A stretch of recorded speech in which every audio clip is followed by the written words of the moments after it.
भगवद गीता में अर्जुन कहते हैं, हे कृष्ण, आप जो कुछ भी कह रहे हैं मैं उसे पूरी तरह सत्य मानता हूँ। ना कोई देवता और ना ही कोई राक्षस आपकी असली पहचान को जान सकता है। यह एक बहुत गहरी बात है। हम इंसान सोचते हैं कि हम सब कुछ जान सकते हैं, लेकिन क्या हम सच में ईश्वर को जान सकते हैं? उपनिषदों में एक बहुत ही अनोखा संवाद है। शिष्य कहता है, गुरुजी मुझे ईश्वर का ज्ञान है। गुरु मुस्कुराते हैं और कहते हैं, जो ये सोचता है कि उसे ईश्वर का ज्ञान है, असल में उसे कुछ नहीं पता। और जो ये मानता है कि ईश्वर को कोई नहीं जान सकता, वो असल में जान गया। यानी जो जितना जानने का दावा करता है उतना दूर होता है सच से।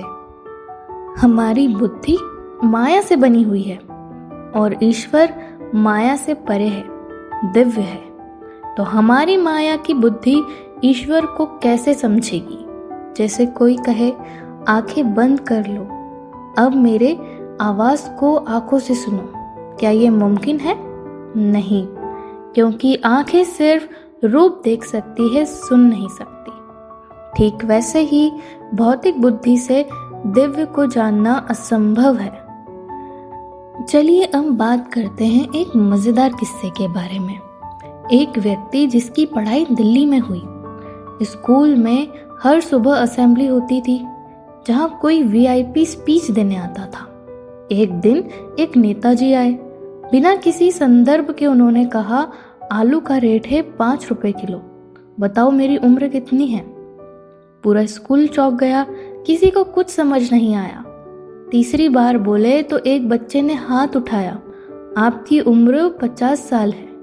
नेताजी बोले, शाबाश। बाद में प्रिंसिपल ने उस लड़के से पूछा, तुमने कैसे अंदाजा लगाया? लड़का बोला, सर, मेरे पड़ोस में एक अंकल हैं, 25 साल के, आधे पागल हैं। नेताजी पूरे पागल लग रहे थे तो मैंने डबल कर दिया। अब सोचिए, हमारी बुद्धि तो एक नेता की उम्र नहीं समझ पाई, तो हम उस अपरंपार परमात्मा को कैसे समझेंगे? तो ब्यूटीफुल सोल्स, ज्ञान, तर्क और बुद्धि ये सब सीमित है। ईश्वर को जानने के लिए चाहिए भक्ति, समर्पण और निर्मल मन। अगर आपको ये कहानी अच्छी लगी हो तो सोल बामर्स को सब्सक्राइब करें।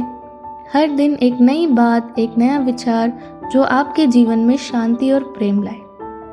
मैं आपसे फिर मिलूंगी एक नई कहानी और एक नए उद्देश्य के साथ। तब तक के लिए राधे राधे।